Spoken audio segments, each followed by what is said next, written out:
ભરૂચના station road પર આવેલા રોટરી ક્લબ ખાતે વોર્ડ નંબર 5, 6, 7, 8 તેમજ 11 માટેનો સેવા સેતુ કાર્યક્રમ યોજાયો હતો।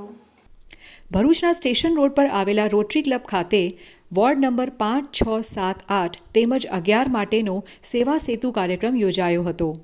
રાજ્યના વહીવટમાં પારદર્શિતા વધે તેમજ પ્રજાની વ્યક્તિલક્ષી રજૂઆતોના ઉલ્લેખની ઝડપ વધે અને સરકારના અલગ અલગ વિભાગો દ્વારા સરકારી સેવાઓ જેવી કે આયુષ્માન કાર્ડ, મમતા કાર્ડ, પેન્શનની સમસ્યાઓ, વિધવા સહાય, અવાકો દાખલો, પ્રોપર્ટી કાર્ડ અને જન્મ મરણના દાખલાઓ વગેરે સેવાઓ એક જ સ્થળ પરથી મળી રહે તે હેતુસર ભરૂચ નગરપાલિકા કક્ષાએ રોટરી ક્લબ ખાતે વોર્ડ નંબર 6, 7, 8 અને 11નો સેવા સેતુ કાર્યક્રમનું આયોજન કર્યું હતું, જેમાં નાગરિકોની વ્યક્તિલક્ષી રજૂઆતોનો કે જે રાજ્ય સરકારની યોજનાની અમલવારી સાથે સંલગ્ન વિભાગોના અધિકારીઓ દ્વારા સ્થળ ઉપર જ નિકાલ કરવામાં આવ્યું હતું, જેનું ભરૂચના ધારાસભ્ય રમેશભાઈ મિસ્ત્રીના હસ્તે દીપ પ્રાગટ્ય કરીને સેવા સેતુ કાર્યક્રમને ખુલ્લો મૂકવામાં આવ્યો હતો। આ પ્રસંગે પાલિકા પ્રમુખ વિભૂતિ યાદવ, ઉપપ્રમુખ અક્ષય પટેલ, ભાજપ મહામંત્રી નિરલ પટેલ, મુખ્ય અધિકારી હરીશ અગ્રવાલ, શહેર પ્રમુખ પ્રકાશ પટેલ, રોટરી ક્લબના રિજવાના જમીનદાર સહિતના મહાનુભાવો ઉપસ્થિત રહીને લાભાર્થીઓને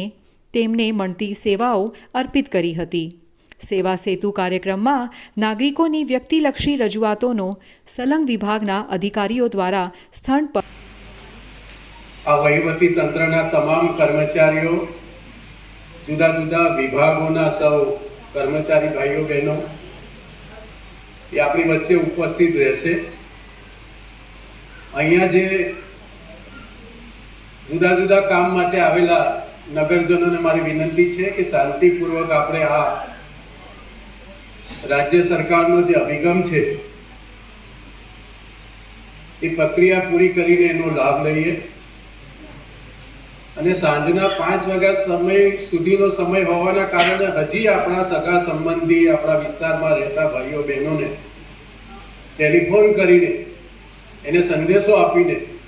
સાંજ સુધીમાં એ પણ અહીંયા પોતાનું નાનું મોટું કંઈ કામ હોય તો એ પૂરું કરે તો આ વધુમાં વધુ લોકો આનો લાભ લે એવો આનો હેતુ છે। રાજ્યના મુખ્યમંત્રી શ્રીમાન ભૂપેન્દ્રભાઈ પટેલ, આપણને સૌને ખબર છે કે રાજ્ય સરકારના વહીવટનું જે પ્રકારે એમણે સરળીકરણ કર્યું છે